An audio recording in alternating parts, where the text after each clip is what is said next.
The new arena changes are here, and like many of the changes that come to the game, they have been proven to be quite polarizing. I'll be trying to examine the pros and cons the changes bring, as well as saving my opinion for the end. As a disclaimer, I will say that these are just my observations from what I've seen so far, and it's okay if you disagree with some of the viewpoints given. Let's go ahead and get started. So let's start with the main additions to Arena. Great Summoner. A lot of people call it Tier 21, almost ironically, and bonus unit bonus points per KO. I'll begin with Great Summoner tier. Great Summoner tier is the newest top scoring arena over the previous tier 20, First Dragons tier. It is hard knowing the exact score range needed to determine what this new tier will require, but it goes without saying that it will require a high score. Pros. The new tier rewards players who have built score optimized units for Arena with extra feathers and 1 orb. Oh my god. 1 orb, free 5 stars for everybody in Great Summoner. Teams that score in this range tend to run armor BST levels, such as 175 BST units at plus 10, such as Zelgius, Grima, or Hardin, or easier to merge units like Gwendolyn, Drog, or Sheena. These teams can score anywhere from the upper 740s to 756 plus. What this means is that players with these teams will most likely be promoted to Great Summoner tier, allowing more players to access tier 20 and making it simpler for individuals to stay in tier 20. Con. The obvious con here is that there is no longer as much of an incentive to reach tier 20, as it does not provide the maximum amount of rewards it once did. The counter to this is that individuals who fluctuated between tier 19 and 20 are used to missing out on rewards at least once a week, or the maximum amount of rewards. The severity of losing out on 1 orb is highly subjective, meaning one can argue that losing out on 4 orbs a month isn't a big deal when the game provides us with anywhere from 200 to 300 orbs a month, depending on the content released. There are others who would say that the extra orb is too much and it hurts free-to-play. And wherever you stand on this spectrum of the argument, we do have to remember that the game is still very friendly to free-to-play players compared to other gachas, and the amount of free in-game currency it allows for free-to-play plus 10s, so long as one is committed to pulling for a dedicated unit over months, cannot be overlooked. Now we'll get into some not so accurate cons with the system. So here's the first false con. This comes up time and again, but I've seen it for the new arena changes as well. And that is that the changes for arena punish players for not having bonus units.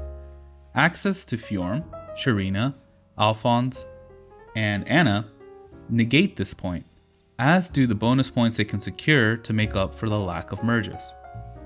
False con 2. These new changes punish players for not building optimal units. The higher tier arena, sadly, has never been about building what you want, but instead on building what scores well. The new changes are just a reminder that this system is still in play. False con number 3. The new arena changes are pro-whale, anti-free-to-play. This viewpoint is a false con because although Arena has not been the friendliest place to free-to-play players and content creators like Acarus and Nimius prove that scoring at the highest levels of Arena is possible if one is free-to-play. It only requires a lot of work and dedication. This will highly depend on what kind of player you are. If you're playing the game to build who you want and having fun with units regardless of Arena or score optimization, then it goes without saying that you won't like these changes. But again, this is how Arena has been since its inception. It has never been a place that rewards you for creating creatively. It only rewards optimization. Free-to-play players who choose to be competitive in Arena can reach this by building affordable units like Wendy, Sheena, and Drog. And it does show that these high scores are not impossible to obtain. Pro. If the individual is free to play and using a team like Gwendolyn, Sheena, Drog, The extra feathers and 1 orb can go a long way, as this player's mindset is to maximize as much as possible on in-game currency. The extra boost in rewards can make scoring well during especially difficult arena seasons feel that much better. The extra feathers and orb can help with creating merges for other units, summons, or making sure that their core team is equipped with the latest skills to counter the top tier meta or score as high as the top tier meta. Now let's move on to bonus unit changes. This change, judging from conversations on Twitter, Reddit, and Discord, is seemingly the worst of the two changes. Con: the bonus unit trivializes your core team. This is only true if you need to max out on your arena points.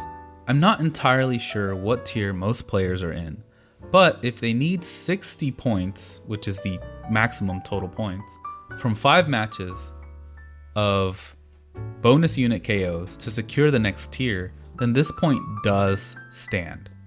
Players who have optimized score units can score well in their target tiers without much help from bonus unit KOs. A team running 3 175 BST plus 10 units does not need the bonus unit scores to score well, so the penalty here for not using the bonus unit is very minimal. Pro: the bonus unit KOs can push a player's scores up to the level that it is needed.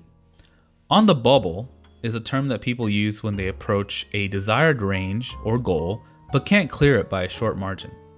This margin or gap can be closed if the player chooses to max out on bonus unit KOs. Like blessings in Arena Assault, bonus unit KOs can really make a difference. Con: if you've built your team to optimize, then getting a near perfect score at high tier arena will be much more difficult. On top of that, you will need to make sure that your bonus unit is supported, can secure KOs reliably, and the rest of your team is not overrun in the process. Pro: in some cases, what I just mentioned can feel like a pro. High level arena has been, and I quote Dire Thunder from today, too easy for too long. Players who wanted more of a challenge at the highest tier are in for a treat. Also, the highest tier of arena or perfect scores is a very small group of individuals, so the impact overall is somewhat minimal for most players. Con: arena defense teams will have direct counters to whoever the bonus unit is or whatever the bonus unit meta is. Pro: you might get more defense wins this way. Having to carefully use the bonus unit can open up or even improve upon older defense team strategies like color spam, Wings of Mercy, escape route, or lunge. Simple combos like a wary fighter unit and another unit with Wings of Mercy will be especially good and somewhat funny. There's also the fact that not everyone cares about defense teams or wins, so long as they get one win or something. So the reactions to the new arena changes as far as defense teams are concerned are minimal, or might be just as mild as they once were. Pro: if the player can secure enough wins with their bonus unit, they can run 1 or 2 lower BST units, such as Cavaliers, Flyers, Mages, or Dagger users.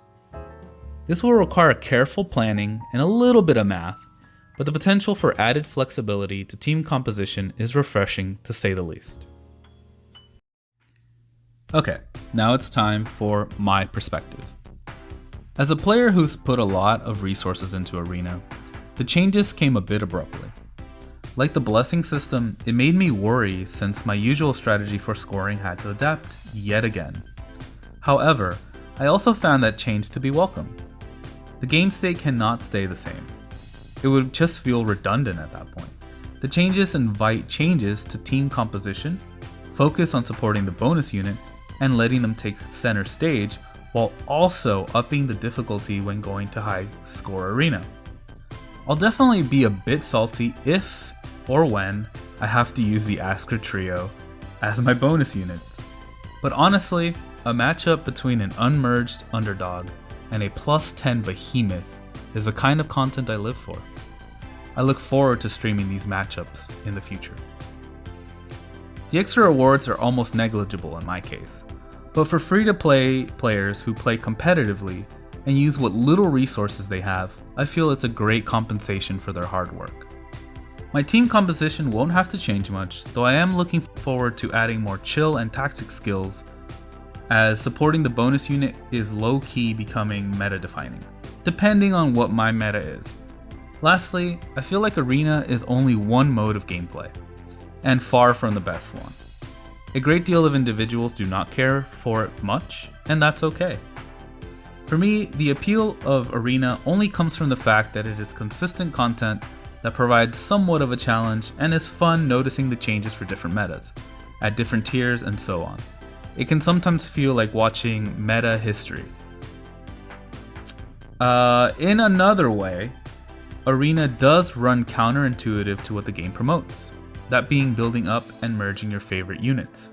Fortunately, Arena does not reward that kind of gameplay, and we have PvE content as a kind of alternative for that kind of gameplay.